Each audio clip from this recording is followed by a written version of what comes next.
দর্শক কেমন আছেন? আশা করি ভালো আছেন। প্রিয় দর্শক, গাজীপুর ৩ ৫০ কেন্দ্রের ফলাফল এগিয়ে বিএনপির। Doctor S M. রফিকুল ইসলাম।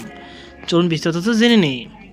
প্রিয় দর্শক, গাজীপুর ৩ আসনের শ্রীপুর, গাজীপুর সদর উপজেলার মির্জাপুর, বাওয়ালগড়, পিরুজালি এবং গাজীপুর সেনানিবাস এলাকায় ৫০টি কেন্দ্রের বেসরকারি ফলাফল ঘোষণা করা হয়েছে।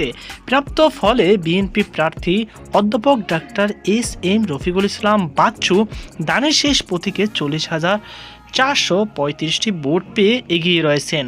তার নিকটতম প্রতিদ্বন্দ্বী জামায়াত জোট প্রার্থী খেলাফতে মজলিসের মাওলানা এহসানুল হক রিশকা প্রতীকে পেয়েছেন ৩২,৯০৮টি ভোট।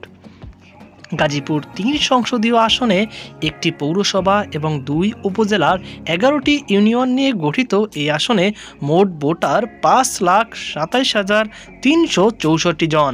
এই আসনে মোট ভোটার সংখ্যা ৫,২৭,৩৬৪।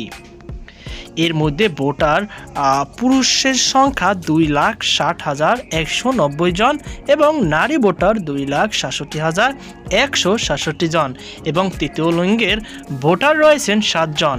এর আগে বৃহস্পতিবার ১২ ফেব্রুয়ারি সকাল ৭টা ৩০ থেকে সারা দেশের ৪২,৭৭৯টি ভোট কেন্দ্রে একযোগে ভোট গ্রহণ শুরু হয়।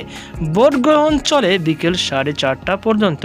একই সময় ত্রয়োদশ জাতীয় সংসদ নির্বাচন ও গণভোটের ভোট গ্রহণও শেষ হয়।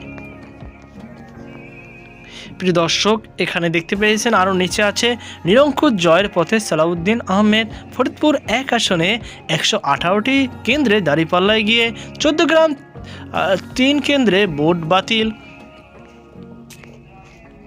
ঢাকা ১৩ আসনে ৪৯ কেন্দ্রের ফলাফল ১৭০ ভোটে পিছিয়ে মামুনুল এগিয়ে ববি হাজ্জাজ। ২৩ কেন্দ্রের প্রাথমিক ফলাফল জয়ের পথে হ্যাঁ ভোট ১৪গ্রামের ৩টি। যাই হোক, এটা আমরা অলরেডি পড়িয়েছি। কুষ্টিয়া ৩ আসনে ৪৫ কেন্দ্রের ফলাফলে এগিয়ে আমির হামজা। রংপুর ৪ ৫৭ কেন্দ্রে এগিয়ে এনসিপির আক্তার হোসেন। দেখতেই পাচ্ছেন। তো প্রিয় দর্শক, আসলে মোটামুটি এখানে এখন পর্যন্ত বলা যাচ্ছে না বিএনপি কোথায় এগিয়ে, কোথায় আবার আওয়ামী লীগ, কোথায় বিএনপি, কোথায় জামাত, কোথাও এনসিপি এগিয়ে। তো এই ছিল মোটামুটি সারা বাংলাদেশের খবর। তো কেমন লেগেছে অবশ্যই কমেন্টে জানাবেন। সকল বার্তা আল্লাহ হাফেজ।